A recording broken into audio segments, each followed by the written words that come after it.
All right, folks. I'm back again. Happy Thursday. Had a little technical difficulties, not sure what happened, but I'm jumping back on board to talk about being a multi-starter, being a multitasker, and being a multi-finisher. And being that person who needs to stop starting and start finishing. Stop starting and start finishing. So I'm jumping on sharing this live.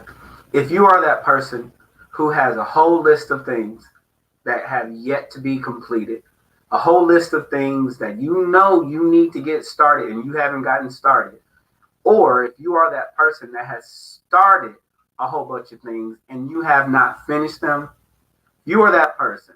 This live is for you. If you are a chronic starter, if you are a chronic multitasker, if you are a chronic procrastinator, this live is for you. Chronic starter, chronic procrastinator. You have a whole list of things that you know you need to get started, but you just can't seem to get started. Or if you start and you just can't finish. So let's talk about this. Let's talk about, first of all, being a multi-starter. What is that? What's a multi-starter? Multi-starter is a person who will start everything. You are that person. You have multiple ideas. You have multiple big ideas. You got a whole list of things that you know you could do. Multiple projects that you start around the house, on paper. You tell other people, hey, I'm about to start this. After a while, they get tired of you. They don't even listen because they know, here you go again, starting something else. Multiple ideas. And you never run out of things going on in your life. You are a multiple starter. So you start well, but then you stop right there and you keep starting. Multiple starters are people who are shiny object syndrome. Everything new and everything shiny will jump out at you. You get on Facebook, you get ready to start, getting ready to go one place, something distracts you and you are gone. Now you are doing something else. And by the time it's over with, you cannot even remember what it is that you got on Facebook for, or what you got on the computer for, or where you were going, because you are a multiple starter. You see things, you have ideas, you get distracted, and you go after them. You are a multiple starter. Now, then there's also multitaskers. Multitaskers, you are that person, you can nail multiple tasks. You got a whole list of things, you will knock those tasks out of the park. You will knock it out. You always have lists, you always have things going on, and these are tasks, and you do them so well that it almost feels like you're doing them simultaneously. Now let me explain this. A lot of people are under the impression that being a multitasker is the way to achieve success. Now, the fact that you can do a lot of things, but in reality, multitasking is a myth, because we get the impression from the word multitask that we're actually simultaneously doing things. But the mind cannot simultaneously do anything. It must focus. Now, I've been a computer programmer for about 15 years. Let me put it to you like this. A computer is set up to do simultaneous processing. So it can, open up one application, have it running in the background. It can open up another. You can read your email. You can, get on Facebook and you can do a video chat. You can have all these different things going on. Understand, 20, 30 years ago, computers could not do that. Computers could not multitask. They could not do simultaneous processing. They had to advance to get to that place.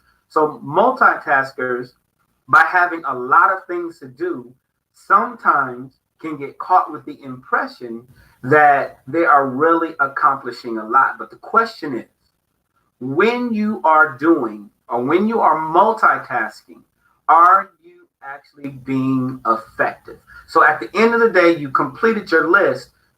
Ask yourself the question, why?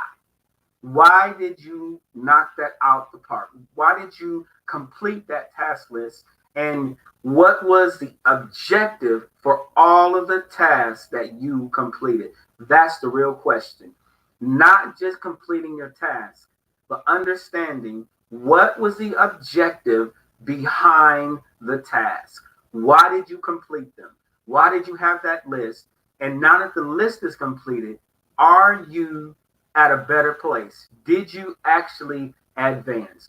So that's the challenge with being a multitasker is you can get caught up in the completion of tasks, but not actually having a real intent behind completing the task. So you end up tired, you end up frustrated, you end up wore out, you end up, feeling overwhelmed because you're used to operating at a high rate because you have to complete all these tasks, but you really just pressured yourself. So now you feel with stress.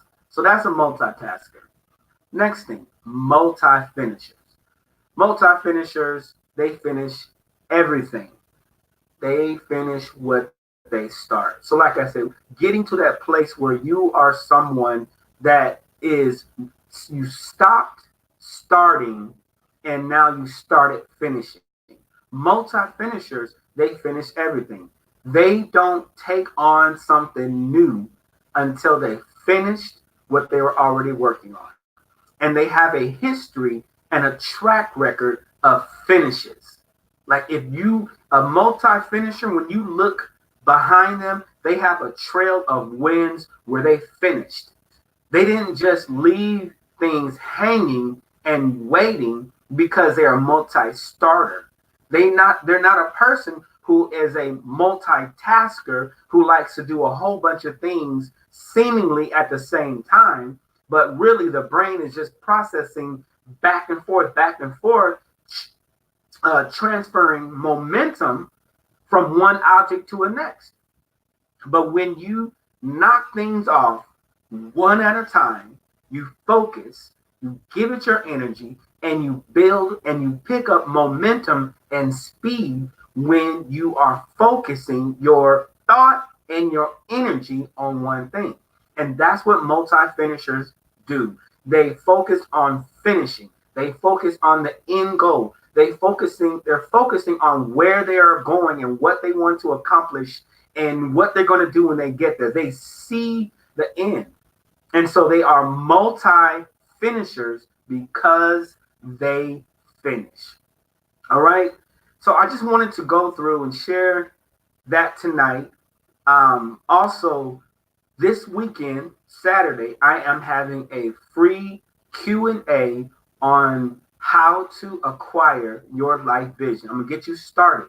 So for those of you who don't understand what getting a vision statement is all about, with creating your life vision, how is that important? What that can do for you. Understand that life needs you to have a clear intention, and that's the challenge. That really is the issue with most of us. There's no clear intention, and we're constantly changing our intention. And when you constantly change your intention, you never fully complete something in your mind, and you're moving and transferring again momentum and energy from one idea to the next. So this weekend, if you have a clear vision already, if you already have that vision, I'm going to help you understand how to leverage your vision statement. You already have one, excellent. So I'm going to teach you how to use that vision statement to make sure that you are on task, on point. So if you suffer from procrastination, if you suffer from fear, you feel like you got that degree, you got that job, but then you feel like you hit that glass ceiling. I'm going to show you all of that this weekend, Saturday, 9 a.m. Register in the link, and we are going to get into something that's really, really, really going to help you with your vision, getting it started, and then as well as if you don't have one, teach you how to get started in writing your own vision statement, as well as a brief Q&A on vision, purpose, how you can leverage that just to be, the most successful person that you can be. All right. So thanks for watching.